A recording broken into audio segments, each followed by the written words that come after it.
So that brings us back to Jude. Welcome, Jude. Thank you, Danny.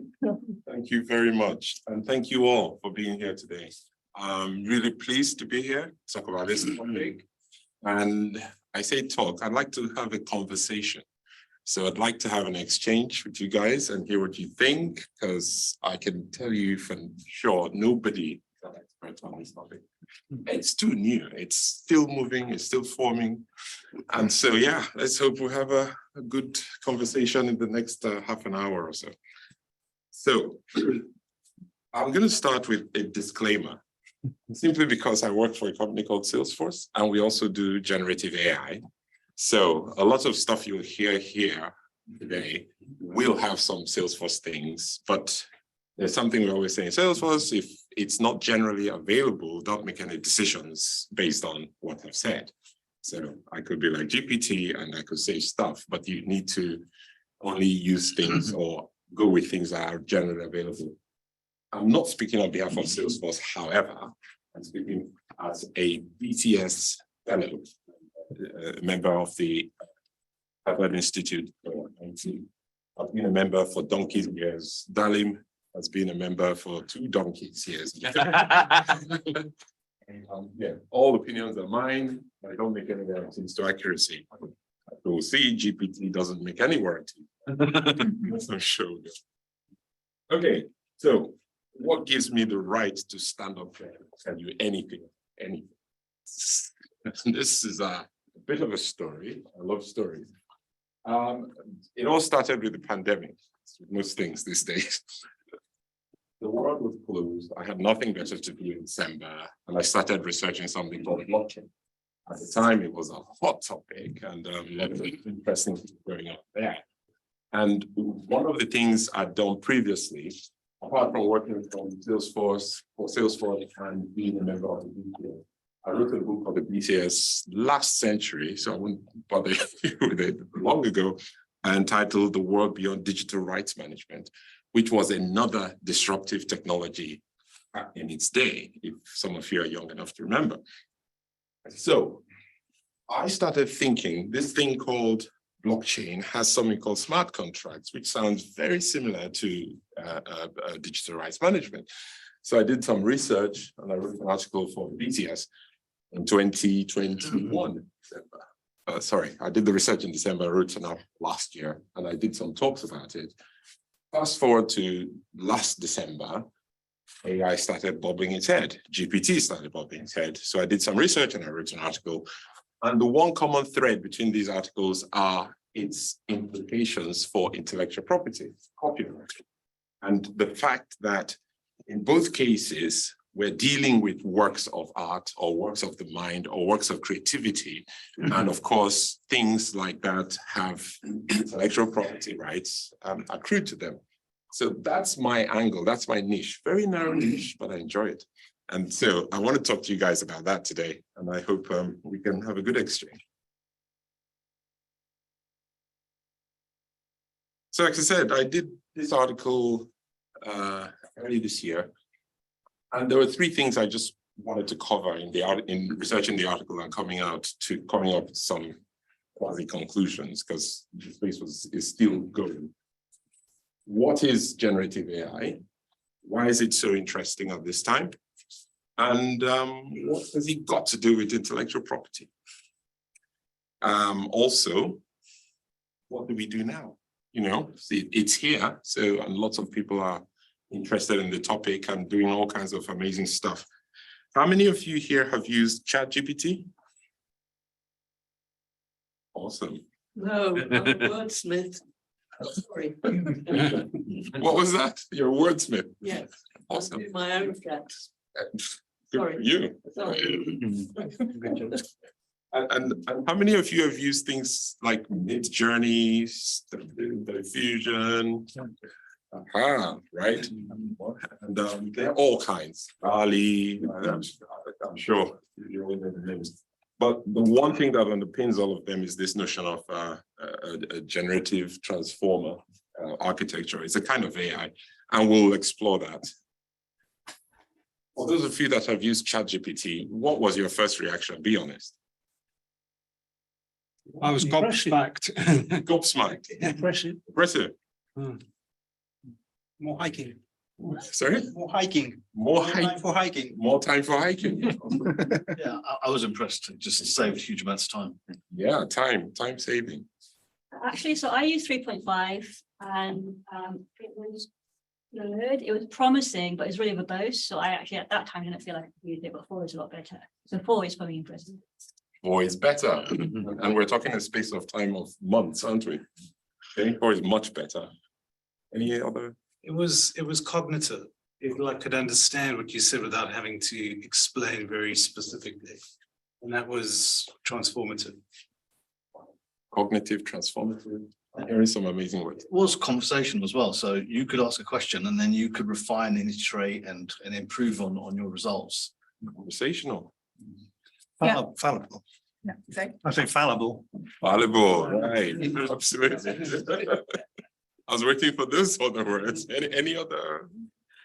Yeah, a lack of references. Lack of references, yes. I think the quality was subject to the quality of the prompts that were put towards it as well. So if I asked something dumb, I would get the equal response back. Okay. So rubbish in, rubbish out. Yeah. Anybody have the word scary attached to it? Experience? Right? In the beginning. In the beginning. Right, okay, right, okay. Yeah, it's a word I've heard used and yeah, there's reason for that. So I'm going to start with that first part of what is this thing? So some of you probably know all this stuff, so bear with me as I kind of try and rattle through. I'm still writing these slides, it's not complete, just like ChatGPT or GPT technology, it's still work in progress. So I'd rather have a conversation and maybe even learn some stuff I can use to keep moving on it. Okay, so I work for a company and we have customers, and customers have needs. One of the things that's happening outside of the individual is that businesses are being affected by this stuff, and it's really compelling for them to get on top of it. And so one of the things that we noticed was how quickly we went from one version of GPT to the next. That trait is not isolated. There's a trend that is becoming very clear, which is the speed of change is accelerating.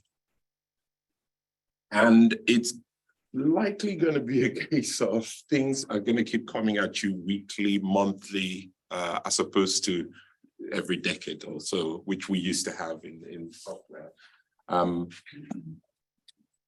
Chat GPT, which is I guess the harbinger of all this stuff, the one that started it all, was 2 months to 100 million.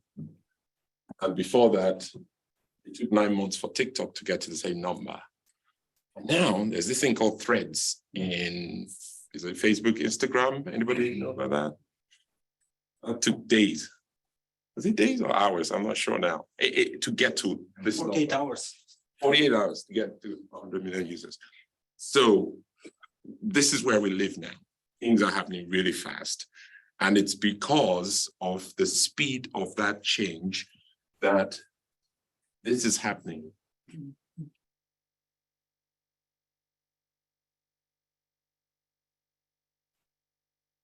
How many of you have heard of Uncanny Valley? Great. You want to tell me? Well, supposedly there was a pit when the AI started to grow. It is a phenomenon that was first found in Japan, for instance. So which is a country where robotics is very advanced. So the researchers, they found that when AI was progressing to a certain point, its responses become very eerie and very, scary to the point that you can't even tell whether it is a fully human or not. Yeah, absolutely. That's the logical point of it. The technology tries to be human to a very large extent, but there's always this point where you think, oh, that's not real, that's not human. And more of that came with the robots that came out, the films that you saw, sci-fi and all kinds of, Terminator allusions, etc. But there are companies doing things with it and it's getting more real. However, when it comes to things like GPT, the conversational AI, the generative AI, it actually feels like it's crossed that chasm, that valley, that eerie stuff, because it reacts to a large extent like you would react to something else. You would have a conversation with it and you'll get a response back that sounds quite, human-ish, right? I think that expectation of users to this now drives the conversation for organizations and companies to think, well, if I'm going to interact with my customers, I've got to be able to go with them on that journey. And so they're thinking about things like, how does this change the way we work? And I'm sure those of you in employment or business or run your own things, has this occurred to you, and you've used ChatGPT or the other GPTs, has it occurred to you how this might change how you do your business? Any feedback? Little bit more time to be more creative, I guess, for all of us. Time. Having some assistance, personal assistance in our pockets, which will be. Personal assistance, but more time. Absolutely. We set up call centers. So, and call center technology is conversational. If you can emulate conversation, then it's a massive scale of productivity change. Call centers, that's a really good one. Yes, yes. Any? I'd say that if you get it to generate something, then you probably got to spend a lot more time looking at what it's produced to make sure 100% that it's right. Yes. Rather than plausible. Yeah, it's fallible, right? Yeah. So you have some investment in time to look at the output to make sure it's doing what it's. Yeah, I think you're going to need a lot more editors rather than just writers. You're going to need people who are expert in editing and going back and making this, make sense. Right, refinement. So you get the output and who does the refinement or, yeah. I think AI soon will become very easy to get through a lot of security measures. So if you're, let's say you're trying to make it through to a call center, when a call center receive a call, it will probably have a hard time trying to find out whether they're talking to the customer himself or just AI who might be able to sound like the customer with occasional or those. It's conversational, absolutely, and that's one of the things that the lawmakers are thinking. Should we mark everything that is AI generated? Should we make it explicit that it's AI generated? What about an answer center powered by ChatGPT to deal with the security and boring call centers and those outgoing ones that really wind me up? I'm sure someone was thinking about that. So yeah, the human interactions that cheese you off, can GPT do a better job? And there's an argument for that because you can tell it, for example, to answer in a certain tone, to respond with a certain tone of voice, and to give you something that will be more compelling to a buyer and describe a product in a way that's compelling. And that's incredible. But the opportunity to open up those negotiations of the web exchange advertising cookies to something auditable, which is my call center, which would be much more interesting. There's all sorts of possibilities. Absolutely. Right now, it's a big exploration. For the employee at work, it does a lot of things.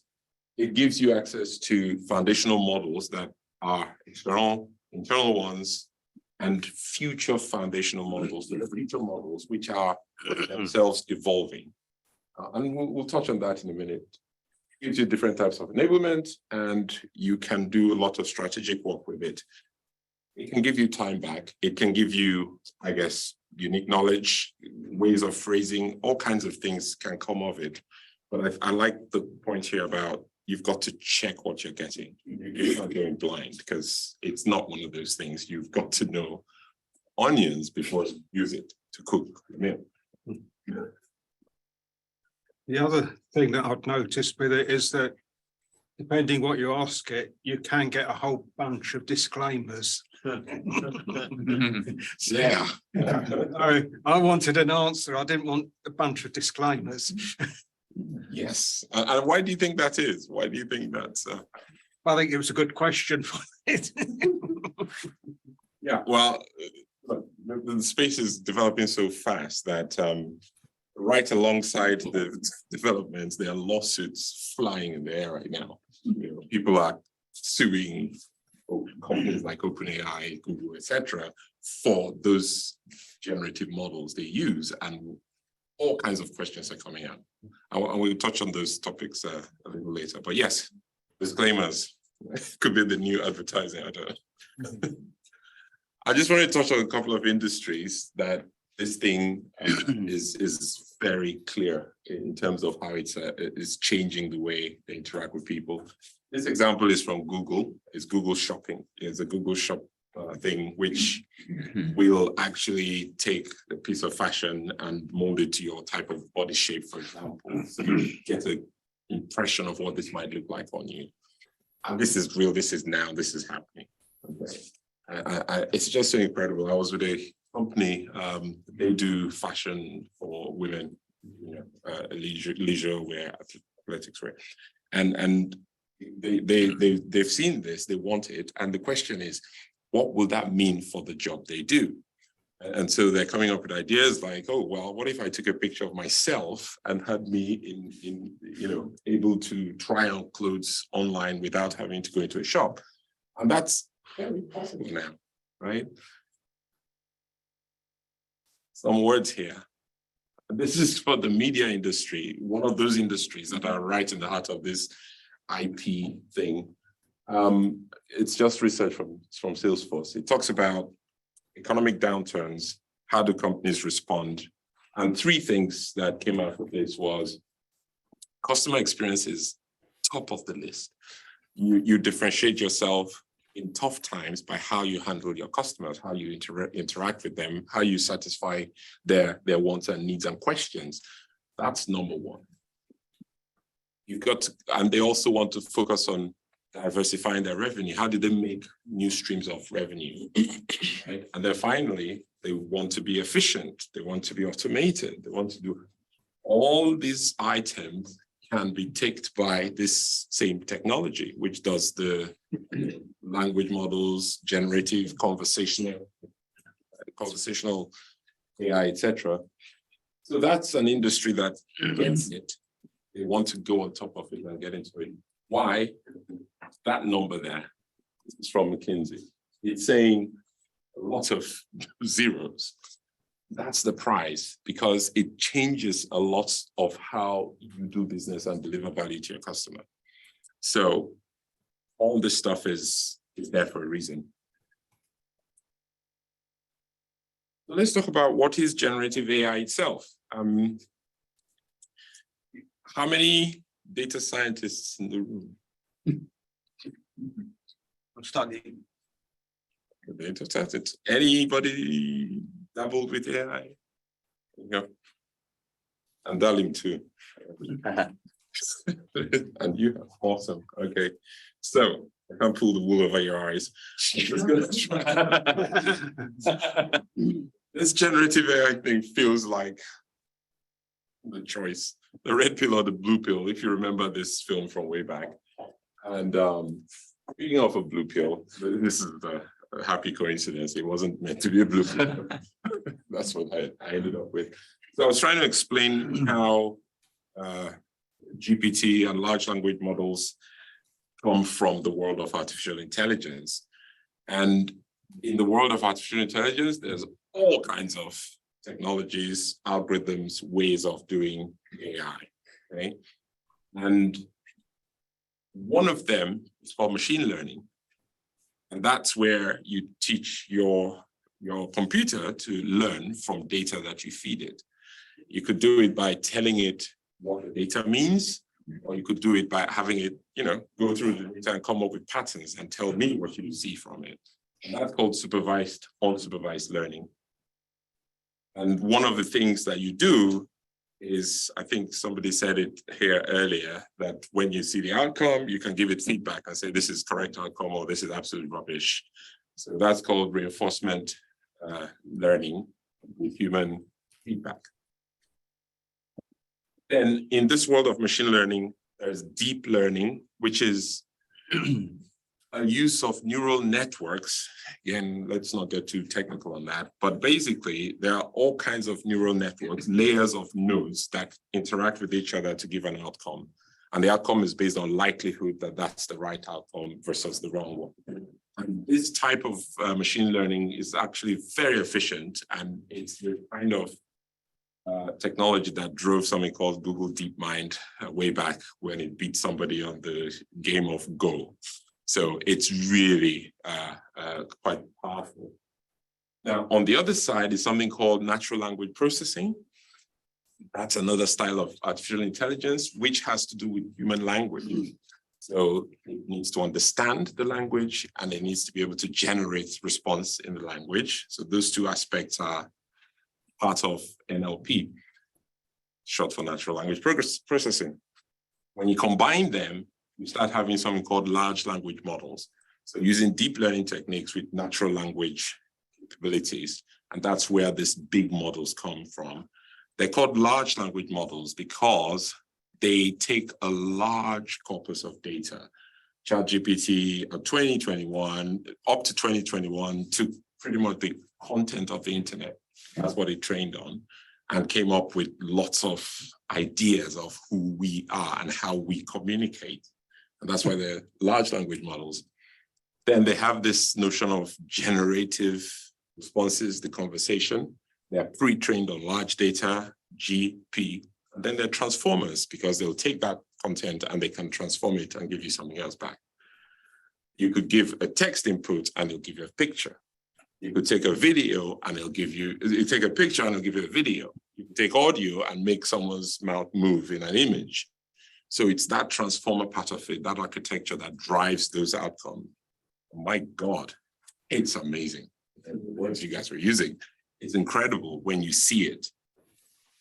And in my view, the reason it's amazing is because of that. We're human beings, we love to communicate, we talk to each other, and lots of ideas spread through communication. And that language understanding and generation, to me, is the differentiator, because machine learning, deep learning, they've been here for a while. But sometimes you need the guys, the data scientists who know how these things work. They don't speak English, actually, they speak computer. They're the ones that translate what's happening with the machine to the regular folk. And it's really hard for us to access what they're doing. When you add natural language processing, make it conversational, or better off. And that's what's happening right now. It's that happy confluence that is driving stuff. There have been all kinds of AI driven by data, machine learning, deep learning, etc. And they have different titles of what they do. So some are descriptive, it will take input and describe what it sees. Some are diagnostic, it will figure out what's going wrong or what's happened and tell you and explain it based on your data. Some are predictive and tell you what's likely to happen. And others are prescriptive and tell you what to do about it. This one is conversational, it's generative.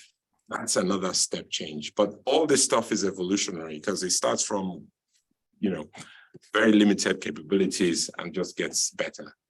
But what's happening is it's getting better and it's getting faster at getting better.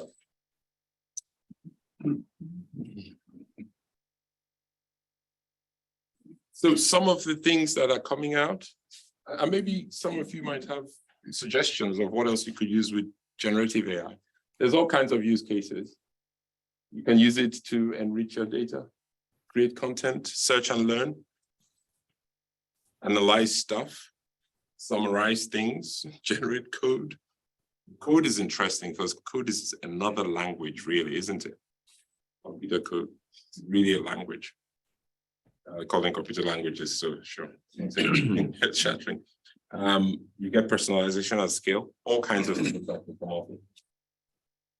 Anybody here think of any other way to use this thing? Jude. So if I could just have a word. We are giving out little white cards to you, not red cards, little white cards to you. The aim of that is to get your score, because we're aiming to run good events, to get your score, to get your comments, but also to get your ideas about other AI use cases, basically other things about AI and related topics that we could run. For example, maybe AI and films, AI and art, and all sorts of things like this, yeah? So please, Anna, my colleague Anna, is giving out these cards to anybody. If you haven't got a card, please raise your hand. Okay. And Anna will come by, give out those cards, and then please add some comments. And you carry on. You come up with all of your ideas right now that we want to capture and help. And Jude is the head of our AI initiative, so he will be particularly interested. Absolutely. Yeah. And there's a gentleman. There we go. Thank you. Thank you. So yeah, please put your ideas down there. Don't tell me now. Just write it down. Generate your AI ideas. Yeah, you guys are generators, generate ideas. But yeah, we want to run a series of events around AI, and there's all kinds of interests, different industries, different use cases. So please, anything you're interested in, put it down. Let's see if we can do more of these events. Yeah. You had something you want to say? Oh, no, I forgot Yeah. My perception, sorry, my voice is not very good. My perception is that up until this code program came out, we looked at computers as a search and find dictionary, like a dictionary, but we've taken an extra step in understanding where the new is the thesaurus. Yeah. That's all I want to say, because the thesaurus is far more useful in constructing sentences and solving problems than a dictionary. Yeah, one tells you the meaning of words, one shows you how to use it. That's my perception of thesaurus in relation to computer science. Interesting. It's actually a case which I don't see is, it seems that AI now understands human nature even better than we do. I remember there was a case which there was a guy, asking the AI, okay, I want to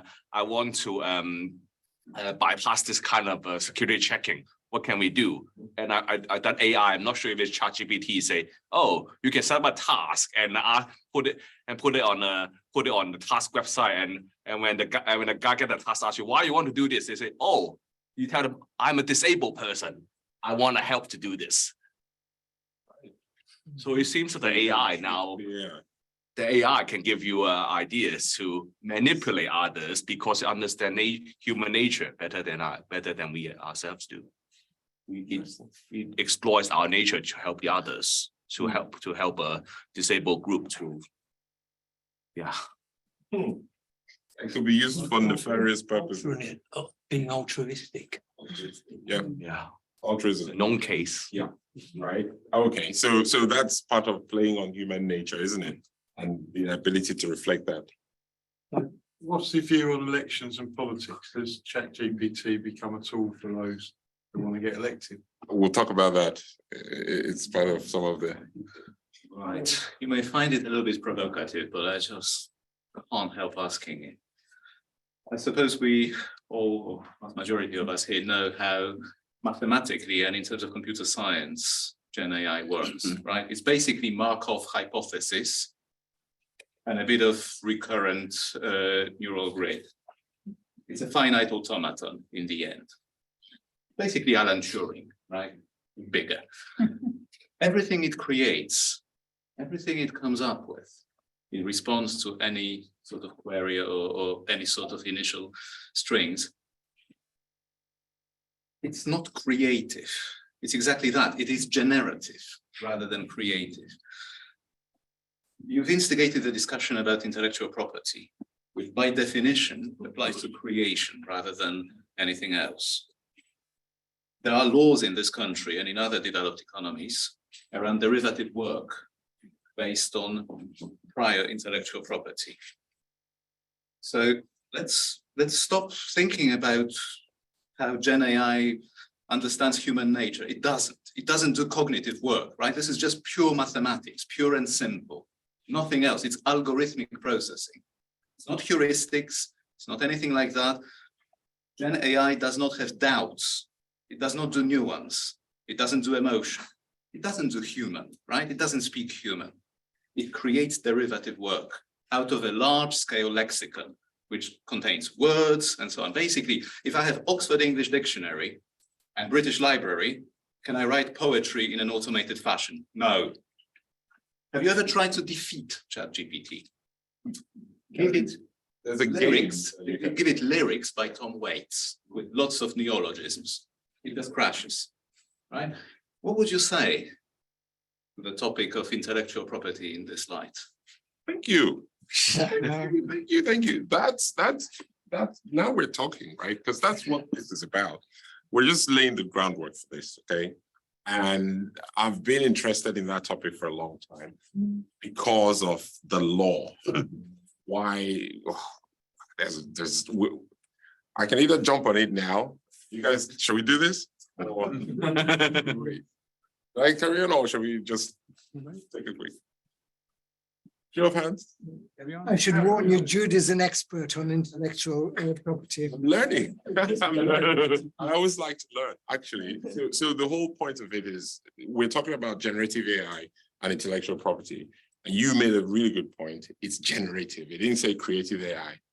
And so off the label, that's what comes out the box. It feels like it's creative. And that's why people get excited. It feels like it's human. And that's why Predictive text taken to the next level. Yeah, predictive up to a point. It is predictive. Yes, it does statistical stuff and it does the prediction and it does all that stuff. Predictive text on mobile phones. Yeah, but guess what? It's interacting with a human being. And it's interacting with a human being similar in style to another human being. Next level. So you see it differently than you would a calculator. And to me, that's the magic right now. That's why we're having this conversation. It's that magic that we're no longer talking about just pure computer science or pure mathematics. We're talking about human emotion, the way you react to it, as opposed to, what it does. So it seems like the parts are now getting larger. Some of the parts is getting larger than the whole, or some, I don't know, I've forgotten that saying, but yeah, it's acting more than what it appears. And that's interesting to me. Some of the individual parts, systems theory. That's a great one, exactly. So I'm going to go back to that towards the end, because I'm going to ask, what's next? Where does this take us? But that's kind of It's not creative, it's serendipity. arguable, but there's some aspects of that. It comes up with things that you don't expect. Depends on, as you know, how you slide the parameters. If you tell it to go random, it'll give you that. If you tell it to be specific, it'll give you this. It's very, very configurable to do all kinds of interesting. It's a new word. As humans, do we not find out about things by replicating nature? We also are not really creative, are we? It takes a really long time to get us from finding fire to agricultural revolution. Everything is so long for time. Okay, I like this room. Okay. That's a really good point. Are we really creative? Yes, can I ask, does linear programming have a basis for going forward with AI? Linear programming, define, please. Yeah, but you've got more options now and more computer power to deal. Yeah, so scale is a big thing. And that's part of why is this happening now? The scale is there. Have you heard of NVIDIA, the chip maker? Graphic GPUs, right? They make chips. These guys are, I think, they're one of the $1 trillion companies. based on this, and they're creating supercomputers on a chip. So the compute power is increasing vastly. That's why you can do large language models. So it's evolutionary. I think, sorry, I love that point. It's evolutionary. None of this is out of nowhere. It's not magic, right? But it feels like magic. We don't really understand all of it. But then we don't understand how our brain works. I'm sure someday we'll get it. Right now, we don't. Freud did. I don't know. The question I'd have is, often if you ask the same question, it'll come up with a slightly different answer. Or if you just sort of, edge it in a particular way. And, in a sense, yes, it's kind of like a model that's taking on everything, and then it's kind of predicting, giving like points of score for every letter as you go along and what have you. But at the same time, like our brains, used to say we're not doing exactly the same thing in some respects, Where? I think so. Here's one edging on IPL. So I write a paper. I'm doing my MSc paper, for instance. I'm going to go through a system called Turnitin to see if I'm cheating. But if I declare I'm jointly writing that with the assistance of ChatGPT, what's the issue? Is that an ethical problem? That's an ongoing conversation right now. I'm sorry, you were about The other side of the red line is cloning. cloning. Okay. Once AI reaches the cloning, surely it would have creative capability. Once AI reaches the ability to clone human beings or AI itself. I don't know if it'll clone human beings, but will it clone itself? It's happening. You can get AI to create AI. You get AI to interact with AI. I'm not going into what's next because you're now talking about possibility of agents, inter-agent transactions, where you have something that's AI-based will do some work for you, interact with other AI-based things and come up with an outcome. That's an interesting scenario. And it's, the seeds are already being sown. Singularity means AI generate AI. We're not there. Plagiarism. You get a lot of concerns with journalists, writers, marketing companies, plagiarism. Yeah, and that is real. And that's part of it's not creative, it's generative, it remixes stuff. And those are real issues. And that's kind of what we're. Question over there. Oh, thank you. Sorry. I just wanted to highlight, we kind of focusing on the ChatGPT and the generative text that we can get used to it very easy apparently. But there are the implications, in drug discovery, it's mind-blowing what it's doing. It's already discovering the machine learning, the model you train with a small data set, can invent in 30 minutes a medication for cancer. It's happened already in Oxford, which is wow. Or natural language processing, like when this researcher is in India, different nationalities, been talking the same language, not knowing the language itself, but they've been talking each other, which is thanks to the NLF. Yeah, and that's interesting because there's spontaneous language generation, which is not part of talking about creativity. Yes, kind of creative. It is kind of creative, but that you can have a nuance to it. Is it creative in terms of? I'm sorry, the word creative is now on the question. It's compromised. What is creative? And we see ourselves as the top of the key when it comes to life on Earth.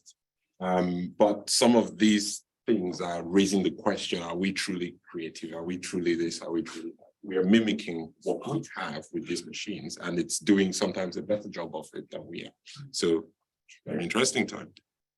My definition for creative is thought experiment. Yeah, imagination, thought experiment, ability to. I don't know where you're going, but you've got this idea on the end of a piece of rope. you let go, and wherever it lands, that's where you've got to follow. This is interesting. Inspiration, spontaneous art, you know, that happens. But how does it work? How does your brain work? There's 3 levels, isn't there?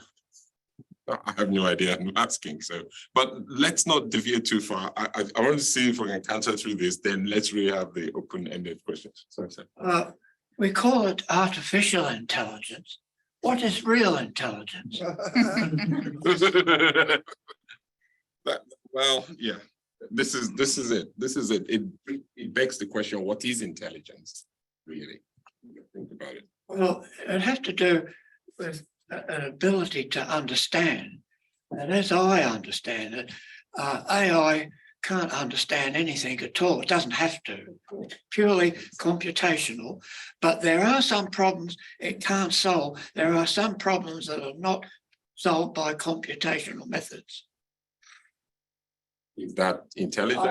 I can't give you an example. I'm not a mathematician. I'm really just quoting Roger Penrose. And I back out.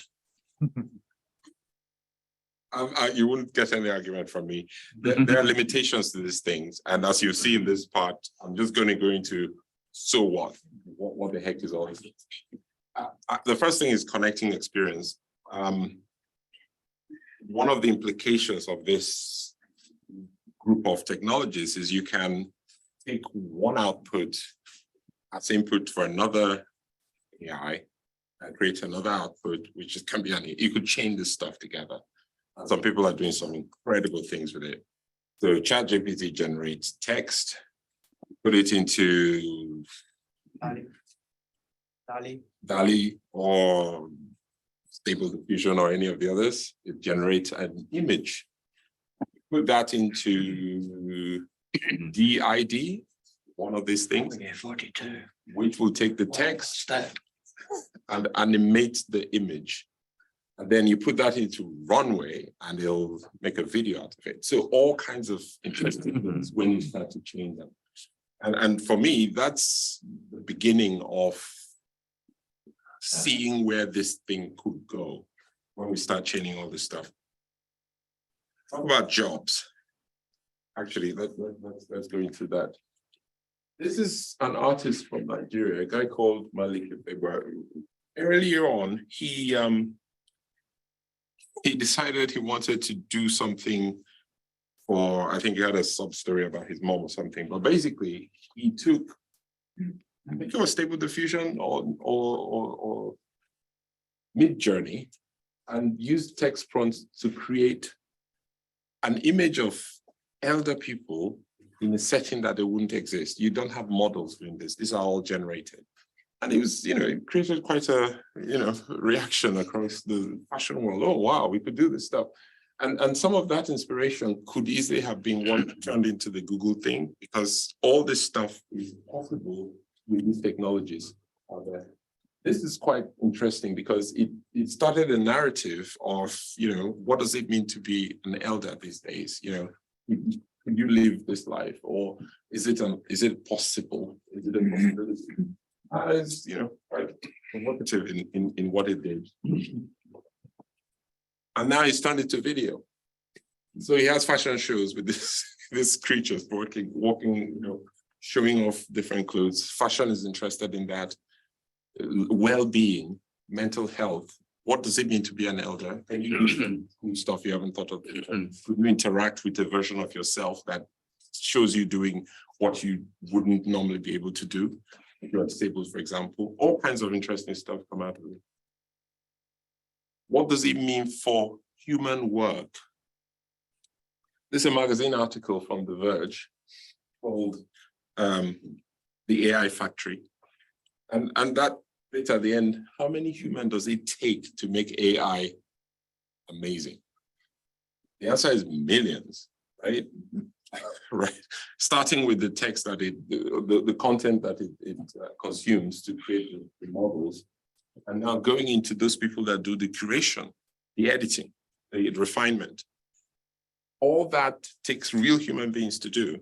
And any AI company, if you dig deep enough, you'll see where they've outsourced that kind of work to initially with things like Amazon Talk, where you could sign up and do some tasks such as those captions, you know, what do they call them? Capture,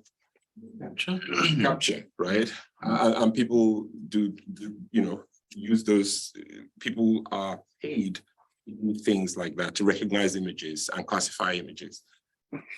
All that is what's going on under the hood, even for the large language models. Because one of the things they had to do with ChatGPT, for example, was to make sure that the content that is generated was not offensive, immoral, all kinds of stuff. So that was real people. You know, that was their job. They were getting paid to look through hundreds and thousands of images and make sure that they're not, you know, the wrong type of images, things that could offend people or could be harmful. Think of pedophilia, think of all kinds of things that you find on the internet. That was real people. They had companies in Kenya doing this stuff. And so when we come out and we see it, I think, wow, this is fantastic. It's not just AI, to your point. AI is deterministic. It's a machine, it's mathematics. It's strange because on my mobile, when I'm trying to sign into things, it's always asking me, am I a robot? I can prove I'm not a robot. Well, that's it. Well, it could get worse. I bet you. It's one of those things, yeah. It's the evolution of society and technology and how we coexist, and that could become more interesting. Finally, this is the other big so what? Call them the bitter pills, because yeah, there are lots of limitations, constraints, challenges, ethical concerns that go with this technology. And they're not easy to solve. They're not machine learning problems. They are human problems to a large extent. And it's societal problems. It's things we have to think of, the regulators, the lawmakers, the government, and the individuals. You got to think about all this stuff. Sustainability. How much power does it take to generate this? You know?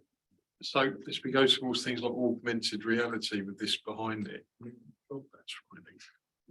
Yeah. You apply it to any number, but these problems are there. They're real, right? So companies like mine, for example, we take generative AI, I take large language models, but we can't turn it loose on our customer use because we can't control what's there. So we come up with a model that has a secure gateway, which will take the data or take the prompt, ground it with internal company information about you, the customer, and then take it through what is called a secure gateway, which masks identifiable information, goes out into the LLM world, gets a response, cleans it, checks it for toxicity and bias and things you don't want coming back to your. Gives you an audit. Yes, we do all that. And that's the only way you can use it as a business, because as an individual, I could say anything, you know, free speech and all that. But as a business, you have, you know, certain obligations. And so that's the layer that companies like ours are adding into this stuff to make it usable for organizations to run their businesses. You have to be a Microsoft partner going forwards to perform. OpenAI is independent of Microsoft, even though Microsoft is an investor. So you make your own. They've announced they bought it this week. Well, so Microsoft becomes the vendor. But I can't speak for companies or what they do, but I can talk about the technologies and what it means in this regard. So Google is there, Microsoft is there, Meta is there. There's so many of them. And each of them come up with their own models. There's a company called Anthropic, which has Claude 2, which is a large language model. And that's incredible if you use it. It's like Bing, it's like Bard, there are just so many of them. I keep going to ChatGPT just because, you know, common understanding, first to come out, first mover advantage and all that. But some of this stuff is incredible when you think of it. Question. You mentioned these are problems, but this problem would happen even if you ask human to perform tasks. The problem is that AI simply magnifies the problem. AI is flawed, have all this problem because we humans are flawed. The problem is that if a human do these, we can hold that person accountable, put him to jail or something like that. But you can't put an AI into jail. And that's why it becomes a problem, isn't it? It's a good point. These are human problems, absolutely. And they're magnified or exacerbated by technology. But that's the responsibility of those providing the technology. Try and do no harm, almost like, you know, you don't want your technology. I mean, people will use it. And yeah, bias. We all bias, you know. We hardwired in our human nature. Yeah, but if you've got companies that make false claims, for example, medical healthcare, already they will get sued. And that's big money loss. It may not be a person, but you know, pharmaceutical companies get sued all the time because they make false claims. absolutely. And to your point, AI cannot own intellectual property. As to the question of creative, last year I was in this conference in called the World Intellectual Property Forum, and it had a room full of lawyers, I mean, patent attorneys, really smart guys. And also for corporate or business, how the insurance underwrites the risk. Yes. I mean, that is That's huge, yeah. always they have to know how far your boundary of your business to underwrite you. Yeah, and insurance companies are also getting in on this, trying to figure out how to use it to predict and figure out, you know, the risk they're taking, insuring you as an individual or as a business. I was saying that that question about copyright and intellectual property was really key because this guy's 4 days of conference, almost every session they were talking about it. They were talking about an artist who used generative or another kind of AI to come up with art and then actually tried to assign copyright to the program that did it. And I think the major jurisdictions legally said, no, AI cannot have intellectual property. A couple recognized it. I think Australia was one and maybe South Africa recognized that yes, AI could have intellectual property rights, but some of them may have changed their position now. But the gist of it was the reason why they thought AI couldn't have IP rights was because AI is not a person. Personhood was a key aspect of owning intellectual property.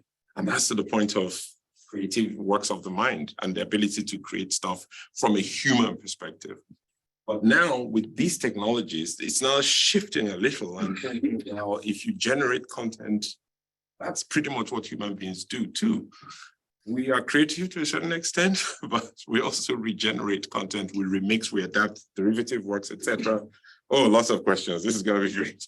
Well, it's a little far out, but I believe you can buy property in metaspace. Yes, Well, but you've mentioned a lot of things around intellectual property, and that's kind of a nice topic because ultimately this is civil law. So breaches, problems there, that's in the land of tort. What about the other side, and the nasty side of the law, criminal liability? Once upon a time, there was lots of discussions about very smart lawyers, as you say, but these were criminal attorneys, debating what would happen if a self-driving car hit somebody in the road and killed them, and liability is that demands responsibility. Someone should go to court, and is it the manufacturer of the car? Is the manufacturer of the software? Is it the owner of the car? Is it someone else? So it's a great question, and I'm sure there are lots of lawyers thinking about it. It's very easy, surprisingly easy, to use generative AI to create content which is clearly illegal. Yeah. Illegal images, illegal text, not just things like hate speech, things much worse than that. It's very easy to create that, and that is actually becoming a problem. I mean, if you look at the recent publications by the Met, for example, in London, what would you say about that? Whose responsibility is it in the end? Is it the user? Is it something else? Someone else? Yeah, now that's that's why lawyers are paid a lot of money. I studied law. Sorry, but yeah. Or is it the company that produced the AI? Is it their? Right. Or is it the user? Back to Or is it what the neighbor that? I'm gonna. I'm actually quite serious about it. When the internet, mass scale internet, got traction in the UK, it became very clear that it was very easy to come across illegal content. And under the interpretation of certain laws back from 1950s, 1960s, it was considered to be a criminal offense to stumble upon that content. So the industry was compelled to take an action on that, and became a leader on that. We're gonna have to do a session with a lawyer or two standing. I can't speak to some of these things, but I was just in the interest of time. Sorry. Watson had a disclaimer, and even the IBM lawyers didn't know this disclaimer existed. So this current run that's brought us to ChatGPT, I would argue was much more started by IBM. But Watson's IPR rule was very clear. IBM owned the rights to anything generated on this. And the key thing that's screwing us over now is the open aspect. And there you go. Good opinion. Sorry, David. We've got a question from Harmony. Am I right to say that the EU assigned personhood to AI a few years ago? And what are the implications of that? Oh, you need a copyright lawyer for that. I couldn't tell you. And if the EU assigned personhood to AI, that's going to cause a lot of waves, because all those lawyers in that room or that were very clear that that was one of the reasons why AI couldn't own copyright. If that's changed, well, wow. I'm not surprised, because further in the slides, I was talking about how this will likely evolve, where it could be possible for AI, not AI on its own though, to become much more than it is now. Two more. Yes, we talk about personhood here. So what can I take the point about driverless car first? Just imagine that. Okay, we have heard about cases which some disabled people have been able to regain their mobility by some kind of implants into their body. What about one day when AI or some kind of implants that you can restore the speech of someone who is, let's say, paralyzed or unable to speak, like Stephen Hawking, and they say, oh, now that I can restore the speech, but it's the AI who's helping me speak. Are we talking about the giving personhood to the speech that generates the AI simply because the AI is connected to a human? And to take it one step further, if that piece of AI is connected to let's say one's pair of limbs, and that person somehow commits murder, and they say, oh, can he say, oh, I'm only committed murder because my electric arm went out of control? You know, can we say the AI has cars? Absolutely. Surely it comes down to agency. So if the human being is like the prompt engineer, the creativity starts from the prompt engineering. And then at that point, like, you know, whatever gets produced is then maybe it comes up with something amazing. But then surely there's sort of like they've got to be responsible for what the results of what their sort of imagination brought upon. And I mean, how else would you do it? Like, you know, if you've got a company, you know, you come up with some stuff with AI, you know, whatever it is. I mean, they've been doing it for years. So it's maybe we're just talking about generative AI, but I mean, you know, it's very flowery what we're talking about. In terms of something like, you know, it comes down to the initial user, to the you know, and that's the person that started it all. The company is responsible for, okay.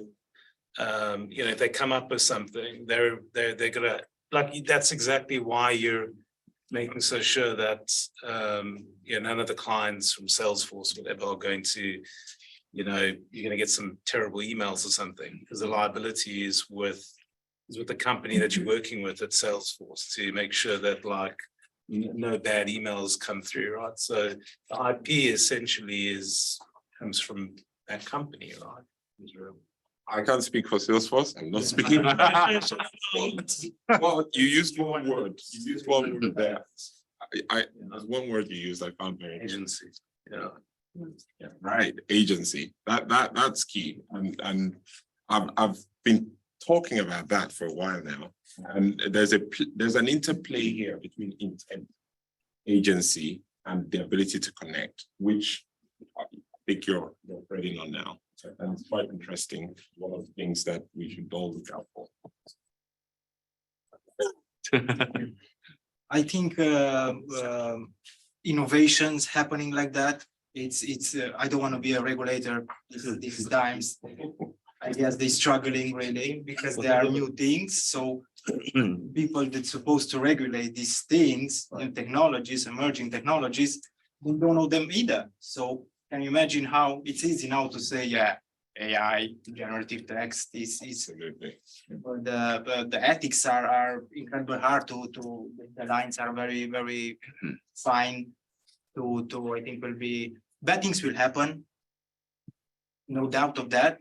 But in long run, it will survive. What will happen if quantum research will eventually evolve if we kind of complaining about AI now?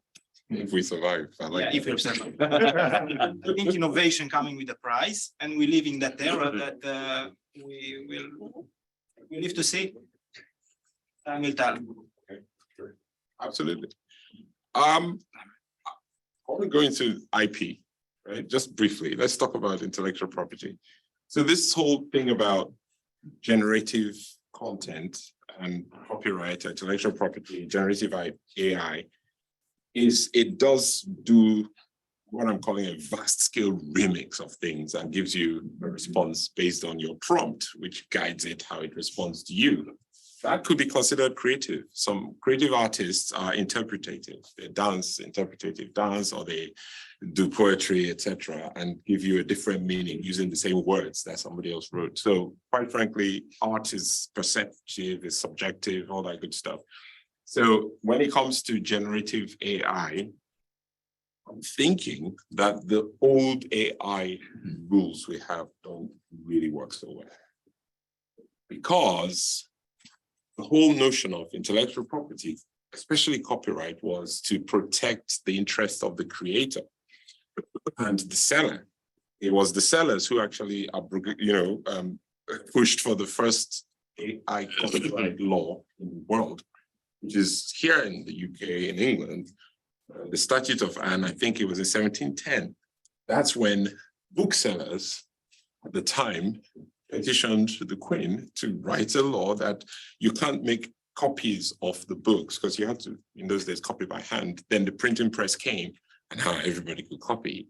And so copyright was who has the right to copy. And the booksellers wanted their right because they own the manuscript. They don't want anybody else having the right to copy. That was the world's first intellectual property law. Copyright law. And that has been here for a while, and it's driven how copyright has basically been. With generative AI, it's creaking, it's really struggling. It was struggling with DRM, it was struggling with even smart contracts because people were selling pictures of what do you call them, gifts of cats and selling it for stupid amounts of money. So things like copyright are already challenged. This has taken it to the next level. And so I'm thinking, well, if you have generative AI, you should have something called generative IP that deals with that notion of the data that's used to train the model, as well as the use of the model and the creations that come of it. It can't necessarily be just derivative, because in some instances, it's emergent. It comes out from the corpus in a very unexpected way. So it's one big headache. But I asked ChatGPT, I said, you tell me, how would you go about, coming up with what's the generative AI for intellect? How would you use intellectual property for generative AI? And what are the problems? So the first one was, what are problems with that? It talks about difficulty in determining original ownership of what it creates. Remember, it has all the data in the world, potentially. Lack of legal protection, potential for infringement, new legislation. So these are the things that could come up and be used to work with generative AI content. And I was asking it then, what would be the kind of legislation to address those issues? And it came up with really very, very clever stuff. It says extension of copyright rules to cover AI generated content. And I think that's spot on. Moral rights protection, because you as the author has the right to say, it's my creation, I don't want it used this way or that way. Some countries respect that. AI creators liability, the companies that make the AI, they have a part to play in this. They've got skin in the game, right? Their creation should not be infringing other people's rights. Fair use clarification, that's massive. Because there's a lawsuit happening now around fair use, which is some artists, I think SAG, some of the artists in America are suing OpenAI, Meta, all these software companies for infringing their rights in creating those models that took their work and then produced stuff that kind of looks like their work. And the argument the defense is put up is that, well, guess what? In terms of fair use, you've got to look at AI not so much as a copy. It doesn't copy your work and give you the outcome. It learns your work. It's like an intern. It studies what you've done and then goes and uses it to create something else that looks like your work. So in that regard, it's like a child learning in school. You can't sue a child for learning because he used it to come up with something. That's an interesting conversation. That's fair use. It's going to be, I think it's going to be quite significant for those type of arguments. Then finally, registration and licensing. How do you have a clear process to register the works produced by generative AI? So this is from ChatGPT. Have you got any thoughts about open source licensing effectively polluting that landscape as written there? Cisco lost its IPv6 code because it bought someone who had an open source license, and therefore anything subsequent that was put onto that particular box was open sourceable. It was immediately cloned worldwide and leaked out. So if you inadvertently have something that's clearly got a root in an open source license, you do. So, I mean, what are your thoughts on the licensing type of that source material? Open source licensing? Yeah. OpenAI? Well, I'm not going there. That's a bit of a joke. You're looking for lawyers. I'm not one, but you do have a point there. I mean, when it comes to the types of licensing and the types of rights, and there are all kinds of mechanisms that come into play here. So I asked this question because I was talking specifically about copyright and content generation. Open source licensing is more for software, really, isn't it? And this has got a whole head of how to write software. Well, this writes software. So it'll write software, and then could you sue it for using Java? The issue would be if you own Java. if Cisco rewrote a piece of code for a new box that they did once before, and that code had some licensing that was open source, and therefore the rest of it became open source. This is technical lawyer. We're going to do an event with lawyers, and let's keep it for that one. Sorry. So just a thought. So, all the stuff comes from content that has to have been, of original creation, essentially. So I suppose what a lot of the, if you look at it from that perspective, then in essence, like perhaps license fee for the content in use in the model would be an appropriate way to kind of. You're so reasonable. That's exactly what I'm asking here. So shouldn't there be a way to give some kind of recompense back to the people that had the original content which went into the models? I'm calling it micro IP. You heard it here first. That's what it should be. It's that level of granularity that I think we need to be able to recompense.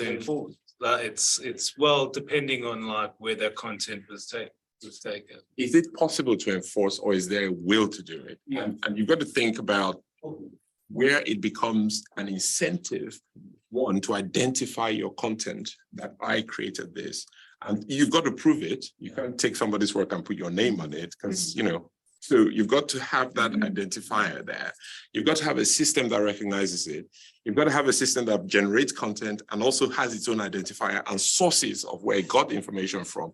So you're talking about super complex, granular stuff here. And then you can go to Facebook and Google and complain how they've taken all of our content and start getting them to charge.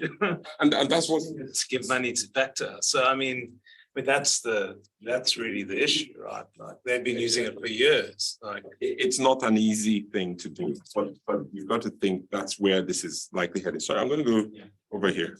Sorry, you. So one more thing I would like to add to the second, so what legislation to do is, I think, source identification. Sorry, I can't hear. Source identification.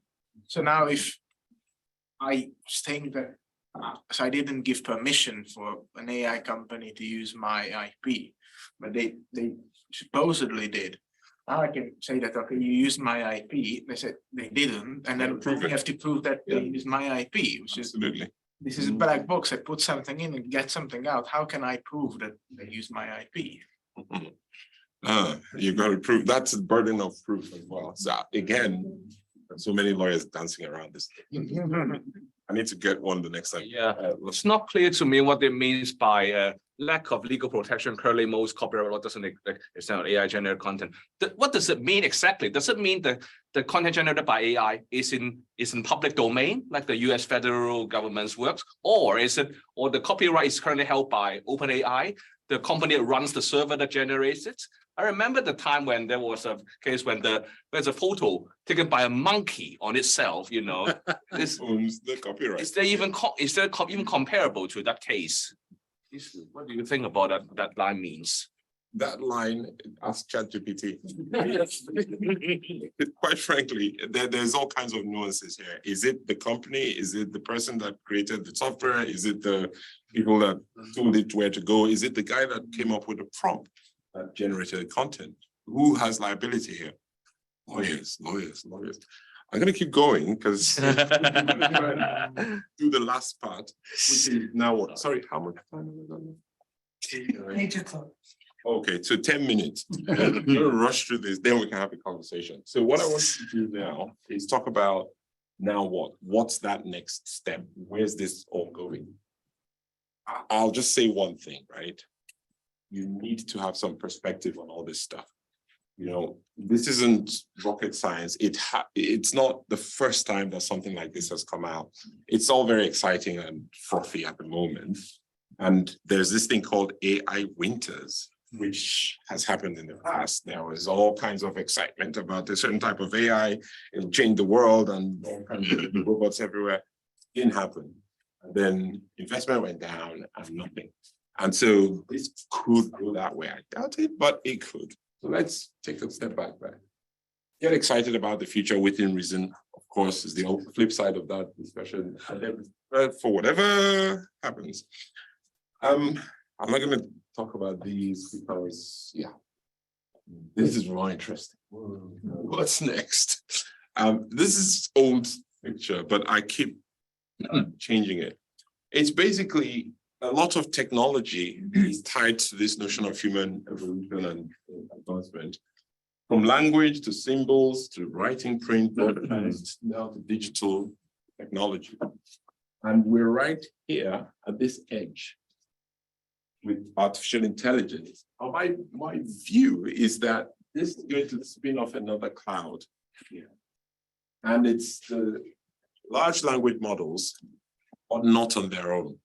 I feel that the next step is a funny 3-letter acronym called general purpose technology, like GPT. And that's something I think is going to take us to that next step. This is kind of where we are right now. We got to keep in mind data is at the heart of all this stuff. And so I've been doing some courses and I have one more to do. Then I can write a book about it. But think about that future and what would be the right model to shape our thinking for that future. So this is what I'm just thinking and saying out loud. I feel the considerations for future IP has to do with this thing about value. Okay, there's no intellectual property for something that has no value. It's always down to what's the value. Personhood is key to this stuff. Right now, AI, I don't think has personhood, but that may change. It's mostly people at the moment, or companies, because they're entities. And then data is right at the heart of it. So as an architect, I typically approach a problem with why, what, and how. And that translates, if you apply that lens, into intent, connection, and agency, the word you used. If you then take a look at the technologies out there floating about, I could see a line between artificial intelligence and intent, especially with generative AI. I can see a line with connectivity and blockchain, especially smart contracts, with traceability, with trusted provenance. And I can see a line with Internet of Things, agency, the ability to sense and affect your environment. And so in my mind, that's what the true GPT would look like. And floating at the edge there is quantum computing. I think we had an event on that 2 days ago. One of the recent documents that came out is a paper talking about being able to have superconductivity at room temperature. That is mind-blowing, right?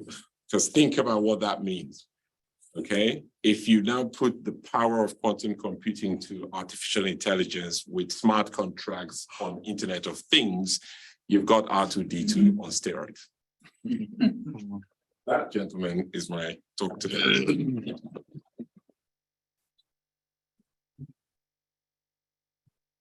Thank you, Jude. I keep going till 8 o'clock, but I should warn you, that's a very small number of minutes away. And then, of course, you can keep going afterwards because we've got some food and drink for you. However, before you leave, please, I would like 3 things from you. One is a number of stars out of 5. We are aiming to run good events. Was this a 5-star event, 4-star event, or whatever? Please note that down on your piece of card. Any comments you want to make as well.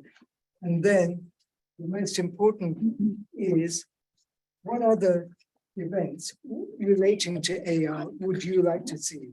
We've gone through a whole gamut of things here, and Jude has set us up for a whole series of legal events, I suspect. But what other AI-related events would you like to see? So would you mind just scribbling some lines down, please? Yes. Sure. Given that we're talking about AI and IP, I can't help but think about a case of the right to be forgotten, something the EU has been legislating allegedly, apparently. But can we ask an AI to forget about something, about a person?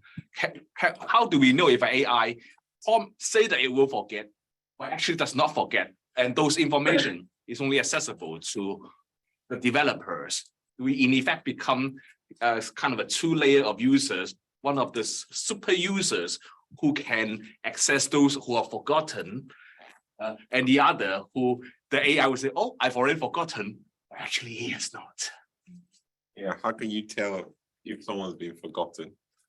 It's impossible to get an AI to forget. Or does it actually forgets? It tells you it forgets. I know you trust it. If you pay for that, at least we can go back and check the credit card reference to prove it's been done. I know we've talked about the legal implications, but it opens a huge can of worms on GDPR, I believe. It does. I mean, right to be forgotten, GDPR, data residency, all kinds of things. Who do you take to the cleaners when it's gone? Yeah. I mean, it's like the cars as well, but it's, GDPR, I think, is, on everybody's in everybody's knowledge at the moment. Absolutely. And there are laws coming up now to govern generative AI. The UK has come up with something written recently about how to govern this whole thing. And safety bill. Sorry? Not the online safety bill, I hope. No, it's something else specifically for Gen AI. Most companies are doing it as well. It's real. This is a space to watch. So I was just going to add to the previous comment about GDPR. So with more and more of data available on the internet, this is what's creating opportunities, but also causing problems, right? It's a lot of it is our personal data, and actually, some of our personal data as the most valuable data, and that's why these companies are after it, especially the social media platforms, search engine. And so GDPR was a way to protect personal data. But now with this sort of new generation of AI technologies, again, they're after personal data. In actual fact, it's personal data, but also things that people have created, whether it's written or image form, using images or still images. And so we do need new regulation to govern that. And there's a central thing that you just said there, like, so a long time ago, I actually studied photography, but now I work in tech and I actually work to automate video production. So I've been working in this space for a while. And the whole thing about, in terms of copyright, traditionally, it's always been the creator of the content, the owner of it. And, you know, very importantly, you did say the whole purpose of intellectual property is to protect somebody's skill and craft so that they can make money out of it. So they spend years developing something, even with patents, right? They spend years developing something. So they should be able to commercialize on it. And if somebody else wants to kind of commercialize it too, there's a licensing them organized. So I think we're getting to that stage now where we've talked about it for many years, but we're getting to that stage where we have to do something about the value of data. And you were saying that, you know, it should be sort of individual agency decide that if I want to give you my data for machine learning purposes, you can generate something out of it and fine, yes, but also I should get something out of it if you're going to use it for commercial purposes. Absolutely, that's a view. I think many creators will share that view. And how do you? It's a different ball. Yeah, regulation is imperative, no doubt of that. Education, I guess, is pretty much on the same level, because some solutions on data, for instance, because we've been talking about that, are already in place in Web3. You can monetize your personal data.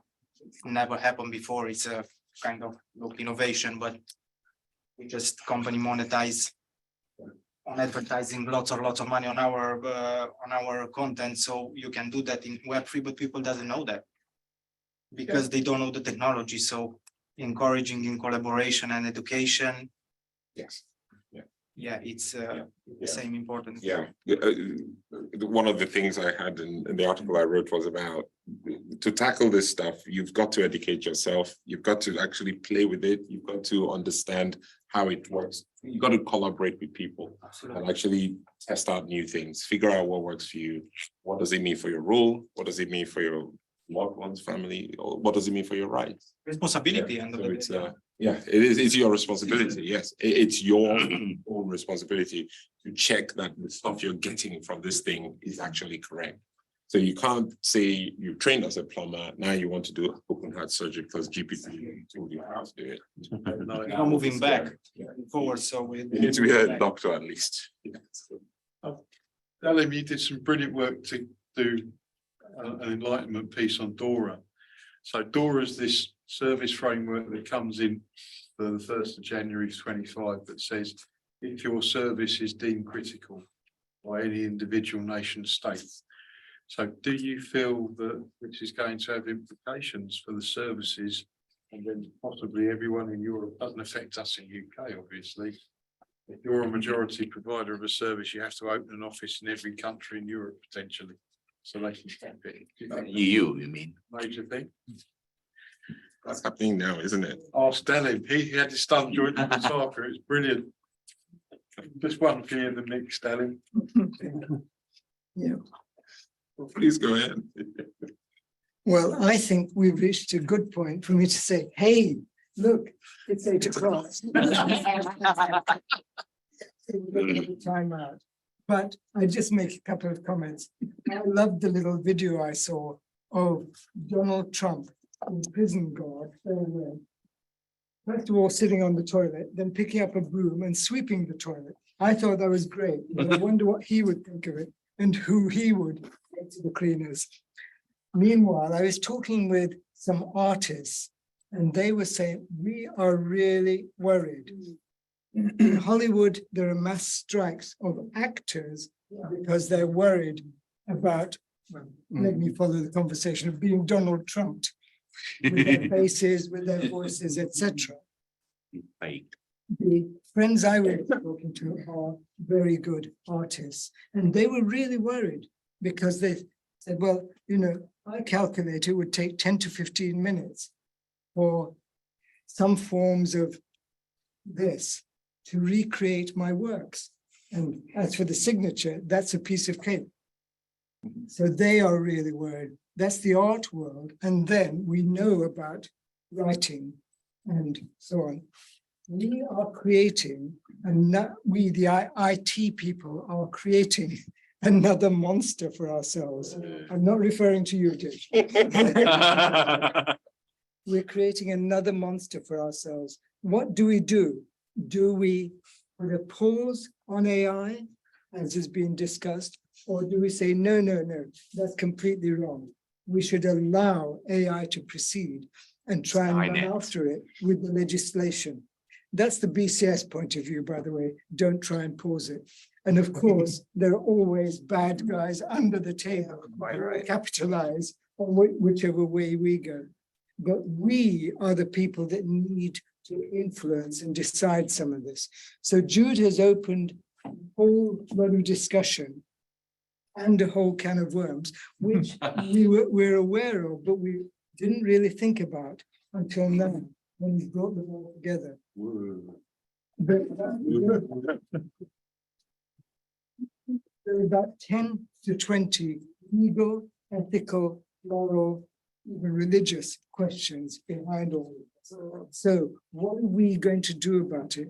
That perhaps is my offering. We really need to start thinking about this now. It's almost too late. Of course, this. Yeah.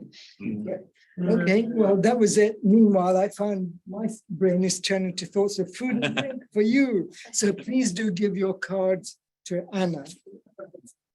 And say whether you have the 5-star, 4-star, etc. event. And look forward to seeing you next door.